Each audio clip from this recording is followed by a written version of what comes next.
Hi everyone. As part of my RLG319 assignment, I was tasked with the duty of disproving astrology. Astrology itself, an ancient divinatory practice. I'll be unpacking its mysteries and proving why it is indeed not true. Now, to begin, I'm just going to go over a brief overview of what I'll be presenting today. So first and foremost, I'll be defining astrology. What exactly is astrology?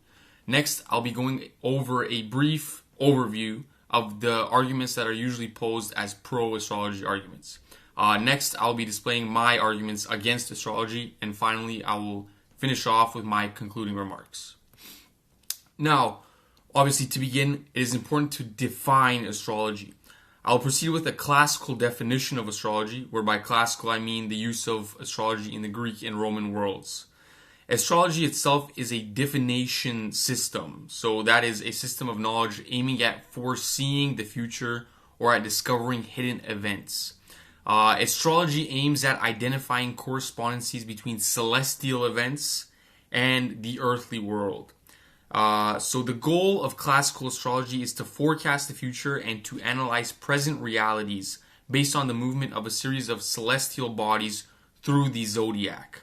So, just an overview, the key components of astrology include celestial bodies, so those including Saturn, Jupiter, Venus, the Sun, Mercury, and the Moon. And then, in terms of the scientific aspects of astrology, below the sphere of the Moon are 4 elements. So those being fire, earth, air, and water. And then these combinations, obviously, of these elements form the inanimate and animate entities who exist on Earth. There are also birth charts. So, these are also considered natal charts or horoscopes. It's a map of the positions of planets at the exact time of a person's birth, place of birth, time and place of birth.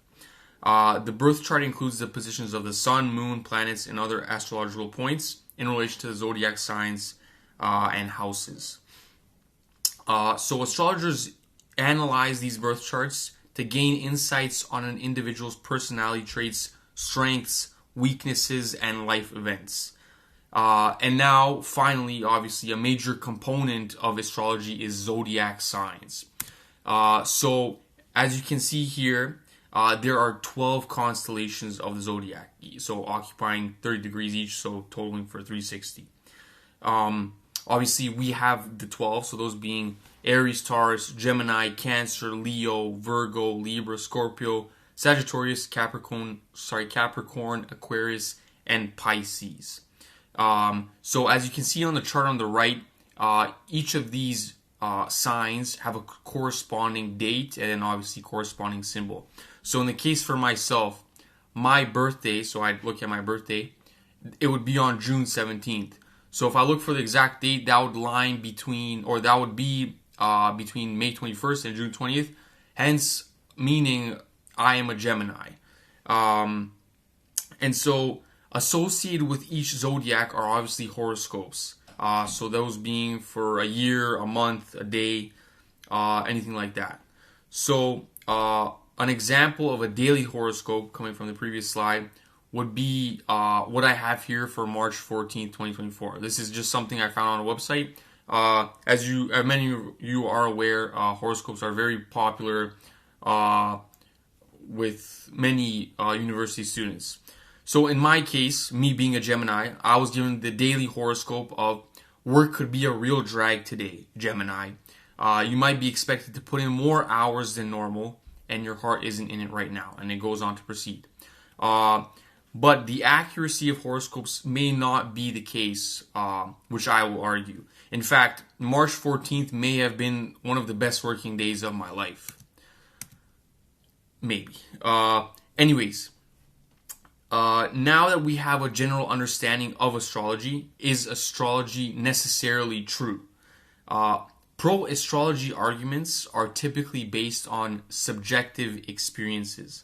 So these including personal experience, historical and cultural significance, and confirmation bias. In most cases, however, subjective experience obviously is hard to prove. So a first step in really trying to prove something, in our case astrology, is to look through an empirical lens, so a scientific lens. So one good point to put forward is something that comes from an Austrian philosopher and scientist named Karl Popper. So he says a scientific hypothesis is credible only if it is inherently falsifiable, essentially meaning that the hypothesis must be capable of being tested and proven wrong for it to even be able to be true in the first place empirically, or else it's just a belief system, technically speaking. So this leads me to go on to my arguments against astrology, and keeping in mind that falsifiability for the first argument. So my three arguments include the practical impossibility of astrology, the second one being people with the same horoscope having different destinies, and the third one being people with different horoscopes having common destinies. To aid in me arguing these points, I'll be leveraging arguments from the book Early Christianity and Ancient Astrology by Tim Hegedus. And I will use these arguments, obviously, to support my case. So, the first argument we have is practical impossibility. In page 29 of Tim's book, we have that he says the exact moment of the horoscope, whether at the conception of birth, it cannot be determined since both of these events occur over shorter or longer periods of time rather than at one specific moment. And we have that Gregory the Great, remarked that the length of birth meant that different parts of a body ought to have different horoscopes, since a child is born under a succession of zodiacal signs. A variant of this argument was used against the doctrine of Catholic influences in astrology by Gregory of Nyssa. In his Against Fate writing, Gregory asks how one can measure the horoscope of a ship or a city or a nation, since each of these are manufactured and developed over a period of time. At what exact stage in the construction of a ship or the building of a city or the development of a people is the horoscope to be determined? The argument of this practical difficulty of observing the horoscope was a popular weapon used by Christian writers against astrology. For example, so what I have here, a picture of Basil of Caesarea. He argued that astrologers themselves admitted that they were unable to determine the horoscope adequately. So again, on page 30 of Tim's book, we have a citation from Basil stating, the inventors of this genetheliology, for butchering that, but realizing that over time many of the configurations escaped their notice, they divided the measurements of time into very tiny divisions, so that across the smallest and briefest periods of time, as the apostle says, in an instant of a twinkling eye, 1 Corinthians 15:52, there is the greatest difference between horoscope and horoscope. The people born in one momentary period would be a monarch of cities and ruler of people, exceedingly rich and powerful.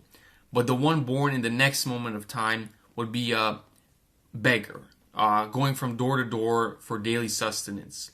Because of this, they divide what they call the animal-bearing circle into 12 parts, like I mentioned before, since the sun goes through the 12th part of what they call the fixed sphere in 30 days.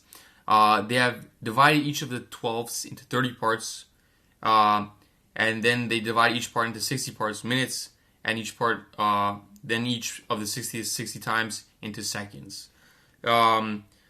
So, again, some Christians regard this inaccuracy as one of the most significant arguments against astrology. That being said, how can you claim that a certain horoscope is correct if you're not even sure that the measured horoscope you are using is the right one? You can imagine that if you're referring to the wrong horoscope and believing all of its details, you'd look like a complete fool, given your true horoscope would be something completely different. So this is the first major argument against astrology. Now, the second major argument is those with the same horoscope but different destinies. This is essentially a proof by contradiction.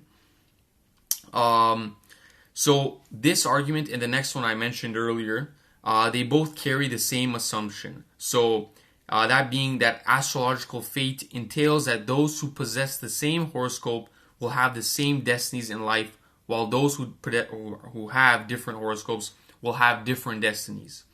The argument of different destinies claims that people who were born in the same circumstances and who therefore would possess the same horoscope do not always have the same appearances, characters, or life experiences. The earliest Christian author to present this argument is, I have Hippolytus. He mentions, this is in obviously Tim's book, in his chapter of Differing Destinies, he mentions that Hippolytus says, "For those who have been born at the same time have not lived the same life, but for some, for example, have reigned as kings, while others have grown old in chains. None of the many who were born across the inhabited world at the same time as Alexander of Macedonia were like him, and none were like Plato the philosopher, so that if the astrologer carefully observes the approximate time of birth, he will not be able to say if he who is born at the time will be fortunate. For many who have been born at the same time were unfortunate. Therefore, vain is the likeness according to the dispositions of the stars." Again, so this is another example, as I said, of a contradicting case. If I can display that two people of the same horoscope have different destinies, then astrology as a divination system is completely wrong, similar to what Hippolytus says. Now, my third and final argument is those with different horoscopes but common destinies. Again, this is very similar to the previous argument.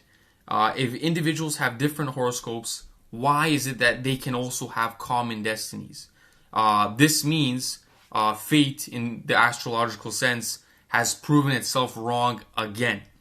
The argument of common destinies is mostly expressed through collective deaths or catastrophes.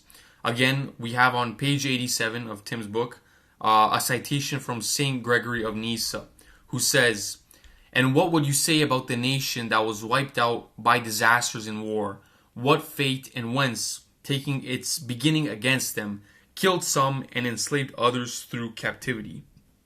How did Hannibal or Caesar or Alexander of Macedonia, against whoever they were campaigning, work an equality of fate for all, so far mastering that the famous necessity that all were gathered together by the same measures of evil?"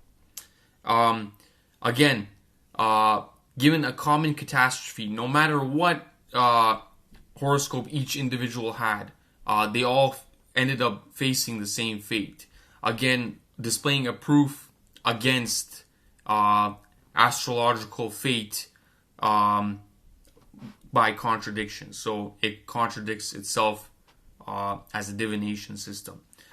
Now, I've displayed the three arguments against, obviously, astrology as a divination system. So just to summarize, what I've just gone through was the arguments for astrology are usually subjective. So like I said before, it makes it hard to prove. And we also went over just now our three main arguments. So obviously those being the practical impossibility of astrology, and the two on how horoscopes do not necessarily entail destiny. I just like to quickly show the citations, and before I obviously get to the conclusion, I just like to say that given everything we've seen so far, it is clearly the case that astrology cannot be true. And why I just like to say thank you for listening to my presentation.